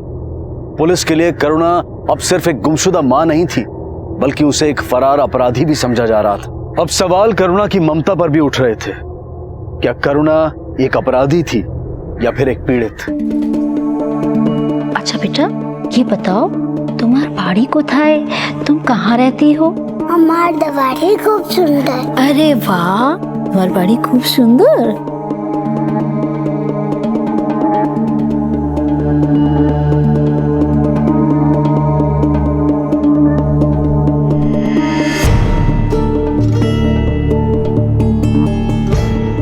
मेहता विला और उस किन्नर के सवालों के जिक्र से ही वो घबरा रही है, लेकिन उसकी बातों से ये पता चल रहा है कि वो और उसकी माँ बंगाल के किसी गांव के रहने वाले थे और थोड़े दिनों से ही मुंबई में हैं, लेकिन वो उस गांव का नाम नहीं बता पा रही है। ठीक है, थैंक यू किशोरी। मैडम ने बाहर प्रेजेंट छोड़। कामले, किन्नर की हत्या वाली रात के आसपास के दिनों में बंगाल से मुंबई आने वाली सभी ट्रेन के रिजर्वेशन डेटा और मुंबई के रेलवे स्टेशन के सीसीटीवी फुटेज चेक करो, शायद करुणा का कोई लीड मिले।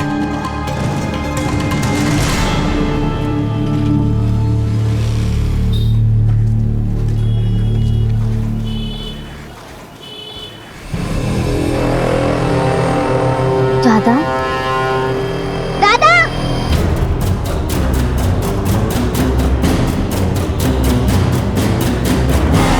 कहाँ ले गया?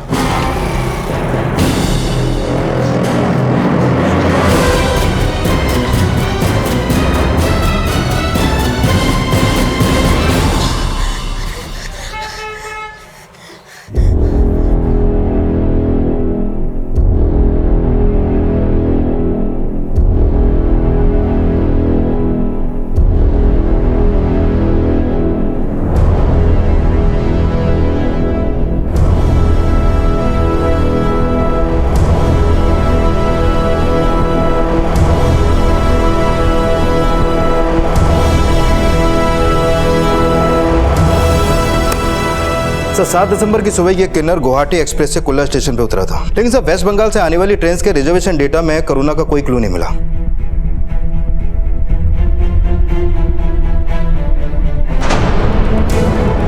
माँ, क्या कर रही हो? करुणा, उसे भूल जा, वो अब हमारा नहीं रहा। उसने अपना नाम, पता, पहचान सब कुछ बदल लिया है। तू क्यों नहीं समझ रही है? सर, गुवाहाटी एक्सप्रेस के टीटी ने उस किन्नर को आइडेंटिफाई कर लिया है। उसका नाम भूमिका है और रिजर्वेशन फॉर्म पे वेस्ट बंगाल के बांकुरा जिले के गोपालपुर गांव का पता लिखा है।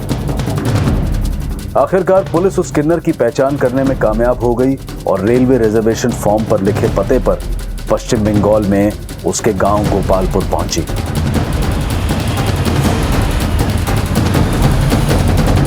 भूमिका यहीं रहती थी? भूमिका? साहब, इसने तो मेरे ही पेट से जन्म लिया था साहब। क्या बात है साहब? हमें मुंबई में इसकी लाश मिली है। ये कैसे हो गया? शांत हो जाओ। इसे पहचानती हैं आप? ये तो मेरी बेटी करुणा है।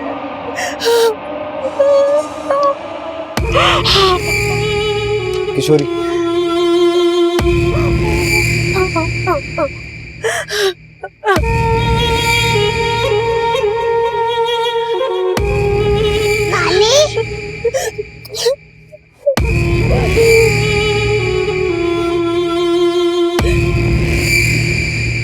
साहब, उसका नाम भूमिका नहीं, भौमिक था।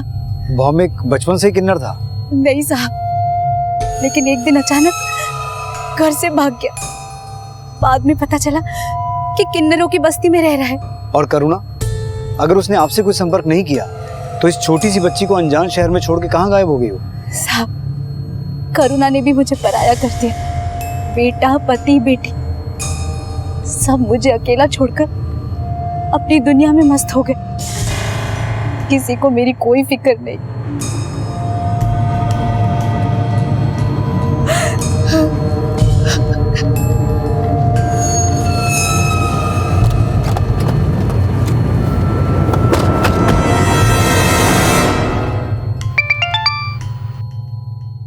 हाँ बोल छिरके। सर, भाईंदर खाड़ी में एक आदमी की लाश मिली है। डेड बॉडी की पहचान हुई? सर, बॉडी की अभी कोई पहचान नहीं हो पाई है। डेड बॉडी की फोटो मेरे फोन पे भेजो। Okay sir.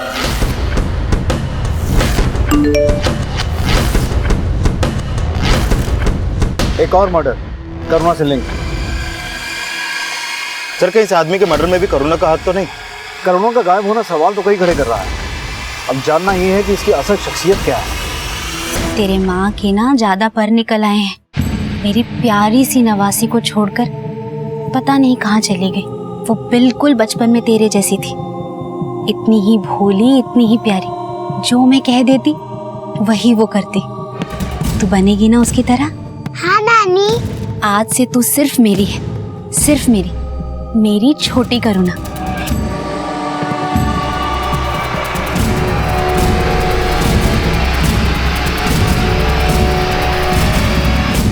किसी का चेहरा देखकर उसकी शख्सियत का अंदाजा नहीं लगाया जा सकता, क्योंकि इंसान का चेहरा भले ही वही रहे, लेकिन उसके हाव भाव, उसकी सोच समझ, उसका नजरिया हमेशा बदलता रहता है। लेकिन करुणा के भाई ने तो अपना नाम और अपनी पहचान भी बदल ली थी। आखिर क्या वजह थी कि वो भौमिक से भूमिका बन गया था? करुणा के अचानक गायब हो जाने से सवाल करुणा की भूमिका पर भी उठ रहे थे। करुणा को सिर्फ अपने भाई के मर्डर में ही नहीं, बल्कि एक और हत्या में भी सस्पेक्ट माना जा रहा था। भोली भाली सी दिखने वाली करुणा बचपन में अपनी माँ के शोषण का शिकार तो हुई, लेकिन कभी कभी शिकार होने वाले खुद भी शिकारी बन जाते हैं। क्या करुणा वाकई अपराधी बन चुकी थी? क्या अपनी माँ की तरह उसकी ममता में भी खोट थी? ऐसे कई और सवाल पुलिस की आगे की इन्वेस्टिगेशन की दिशा तय करने वाले थे, जिनके चौंका देने वाले पहलुओं के साथ हम आपके सामने हाजिर होंगे कल रात 10 बजे इस केस के दूसरे और आखिरी भाग में। अब मैं अनूप सोनी आपसे विदा लेता हूँ, फिर मुलाकात होगी। तब तक अपना और अपने परिवार का ख्याल रखें और देखते रहें क्राइम पेट्रोल डायल 100। सबक एक को सीख हम सबको। जय हिंद। क्राइम पेट्रोल के और भी दिलचस्प कहानी देखने के लिए हमारे चैनल को सब्सक्राइब करें और बेल आइकॉन दबाना न भूलें।